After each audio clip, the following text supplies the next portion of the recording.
Hello everyone, welcome to the Business Decode. सोचिए आप एक नए शहर में आए हो, आपके पास रेंट के लिए कुछ भी नहीं है, पेमेंट ना, खाने के लिए भी पैसे नहीं है, आपके पास जॉब भी नहीं है और आपका दिमाग बिल्कुल भी इस सिचुएशन में काम नहीं कर रहा है। और ऐसे वक्त में आपको एक आइडिया आता है और वो आइडिया आपको बिलियनियर बना देता है। कुछ अजीब लग रहा होगा ये। आज हम ऐसे ही एक स्टार्टअप के बारे में बात करेंगे। आज हम बात करेंगे एयरबीएनबी के बारे में। एयरबीएनबी एक ऐसा स्टार्टअप जिसने आज काफ़ी नाम कमा लिया और काफ़ी प्रॉफिटेबल बिजनेस है, जो एक स्टार्टअप बहुत ही कम पैसे से शुरू हुआ था।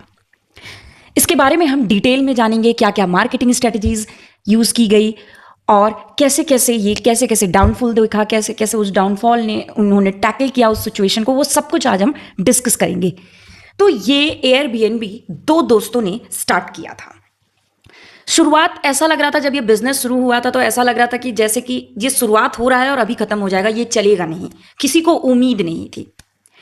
साल 2007 में शहर में सैन फ्रांसिस्को शहर था और दो दोस्त थे, यानी ब्रेन और जो कि जॉबलेस थे। उनके पास जॉब नहीं था और उनका अप्रॉक्स रेंट $10,000 था और उनके पास पैसे नहीं थे ये पेमेंट करने के लिए।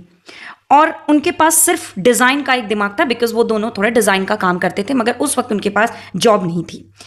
अब उसी वक्त एक इवेंट सैन फ्रांसिस्को में होने वाला था और जिसकी वजह से सारे होटल्स फुल हो गए थे।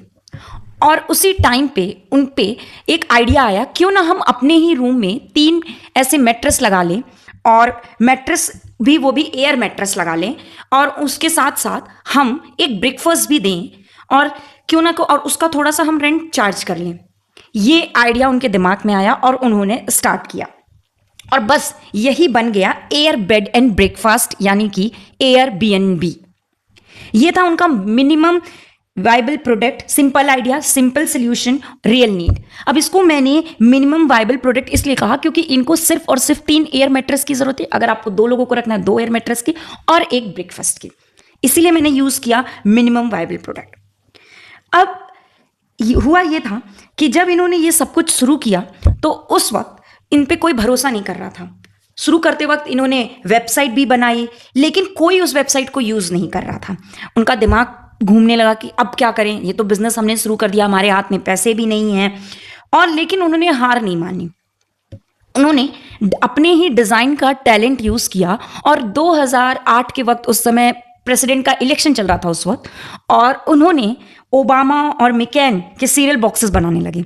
वो काफ़ी फनी था, उसमें ओबामा की फ़ोटोज़ और मैकेन की फ़ोटोज़ बॉक्सेस पे लगा के उसमें सीरियल्स डालने लगे और वो काफ़ी ज़्यादा बिका क्योंकि उस समय इलेक्शन का टाइम चल रहा था। और उन्होंने उस समय टोटल अप्रॉक्स कह सकते हैं कि $30,000 कमाया।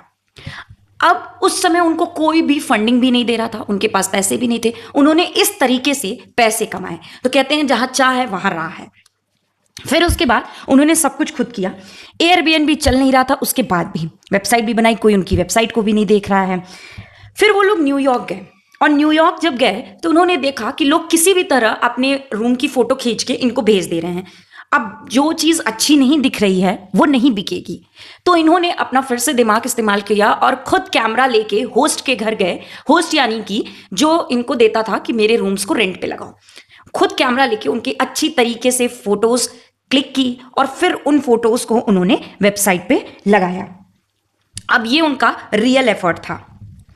फिर उन्होंने क्या किया, एयरबीएनबी को कैरलिस्ट के इंटीग्रेशन की, जैसे कि जहां लोग रेंट देखते हैं, कैरलिस्ट बेसिकली ये होता है कि जहां पर लोग रेंट देखते हैं वहां पर इन्होंने अपनी भी लिस्टिंग कर दी। वहां पर जब एयरबीएनबी की भी लिस्टिंग आने लगी, फिर उन्होंने रेफरल का भी यूज किया। रेफरल यानी कि जो भी इनके लिए बिजनेस लेके आएगा, यानी कि कस्टमर्स लेके आएगा, उनको वो कुछ अवार्ड देंगे। तो इस तरीके से कुछ मार्केटिंग स्ट्रेटजीज यूज करके उन्होंने अपने बिजनेस को थोड़ा आगे बढ़ाया। फिर जो भी आता था उनसे, वो कस्टमर्स जो भी आते थे उनसे वो रेटिंग लेते थे, रिव्यूज लेते थे। जब अच्छे रिव्यूज मिलते थे लोगों के तो वो पोस्ट करते थे और उससे कहीं ना कहीं उन्होंने कस्टमर्स का भरोसा जीतना शुरू किया। और इस तरीके से उन्होंने बिना फंडिंग के यहां तक अपने बिजनेस को लेकर आए। उसके बाद जब सबने उनको मना कर दिया फंडिंग के लिए और उन्होंने धीरे धीरे शुरू किया, तब 2011 में उन्होंने 1 मिलियन बुकिंग ली। ये 1 मिलियन बुकिंग इन्होंने 2011 में ली। फिर उसके बाद 2014 में इनका ग्लोबल एक्सपेंशन हुआ। मतलब कि ग्लोबल एक्सपेंशन यानी कि ये अपनी कंट्री के अलावा भी डिफरेंट कंट्रीज में जाने लगे और वहां पर एक्सपेंशन अपने बिजनेस का करने लगे। फिर 2020 में कोविड आया, जिस वक्त सारे बिजनेस गिर रहे थे, खास तौर से होटल्स के बिजनेस जब गिर रहे थे, हॉस्पिटैलिटी काफी ज्यादा लॉस में गई थी, उस वक्त भी इन्होंने फिर से अपना दिमाग इस्तेमाल किया और उन्होंने ऑनलाइन एक्सपीरियंसेस जैसे कि yoga classes, cooking, art works सब जूम पे स्टार्ट कर दिया। वहां से एक और जरिया इनको मिल गया कमाने का। फिर इन्होंने आईपीओ लॉन्च किया, मतलब कि 1 बिलियन 2011 में शुरू किया और इन्होंने 2021 में आईपीओ लॉन्च किया। और आईपीओ लॉन्च करने के बाद इनकी वैल्यूएशन अप्रॉक्स 100 बिलियन हो गई, यानी कि 100 बिलियन। और आज इस वक्त एयरबीएनबी 190 प्लस कंट्रीज में अवेलेबल है, इसकी आईपीओ भी है और इसका 190 कंट्रीज में ये अवेलेबल भी है। ये तो थी एयरबीएनबी की एक सक्सेस स्टोरी, जहां फेलियर से यहां तक एयरबीएनबी खुद को लाया बिना किसी के मदद के। 2 दोस्तों ने इतनी मेहनत की। अब देखा जाए तो इससे हमें सीखने को यह मिलता है कि अगर कहते हैं कि कम पैसों में भी बिजनेस शुरू किया जा सकता है, बिना फंडिंग के भी हम बिजनेस शुरू कर सकते हैं। और एयरबीएनबी में यहां पर एक ब्लू ओशन स्ट्रेटजी का इस्तेमाल किया। अब ब्लू ओशन स्ट्रेटजी होती क्या है? ब्लू ओशन स्ट्रेटजी वो होती है जहां पर जब भी आप बिजनेस स्टार्ट कर रहे हो तो आपका कोई भी कॉम्पिटिटर नहीं है। और यहीं पर एक ब्लू ओशन स्ट्रेटजी के साथ रेड ओशन स्ट्रेटजी भी होती है, जहां पर बहुत सारे कॉम्पिटिटर्स होते हैं। एग्जाम्पल जैसे हम ले लें, आप होटल के बिजनेस में अगर घुसते हो तो आपके पास बहुत बड़े बड़े कॉम्पिटिटर्स आ जाएंगे, आपको टफ कंपटीशन देना होगा। लेकिन जैसे ही आप एयरबीएनबी जैसे बिजनेस में घुस रहे हो, आप एंटर किए हो, तो आपको कंपटीशन देखने को नहीं मिलेगा।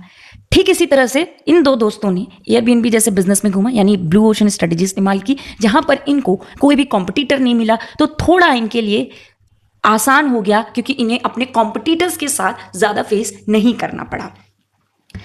अब Airbnb didn't fight the hotel industry, it created a whole new ocean where hotels couldn't swim. मतलब कि एयरबीएनबी ने कोई भी होटल इंडस्ट्री से फाइट नहीं किया, उन्होंने अपना एक न्यू ओशन बनाया जहां पर उन्हें होटल को वहां पर जरूरत भी नहीं थी। और अगर आप ब्लू ओशन स्ट्रेटजी ऐसी किसी फील्ड में जैसे ब्लू ओशन स्ट्रेटजी का इस्तेमाल करते हो, किसी ऐसी बिजनेस में जाते हो, तो कहीं ना कहीं आपको थोड़ा सा आपको कंपटीशन से हट के आप बिजनेस शुरू करोगे और ये कहीं ना कहीं थोड़ा सा आसान होगा। डेफिनेटली हर बिजनेस आसान नहीं होता है। जिस तरह से अभी स्टोरी आपको बताई, आपको फंडिंग की जरूरत पड़ती है, लेकिन बिना फंडिंग के भी बिजनेस किया जा सकता है। ये इस स्टोरी से हमें पता चलता है। तो ये थी एयरबीएनबी की एक सक्सेस स्टोरी। हम आपको एक नए स्टार्टअप के साथ फिर मिलेंगे, नए लेसन्स के साथ और नए कुछ बिजनेस टेक्निक्स के साथ। Thank you.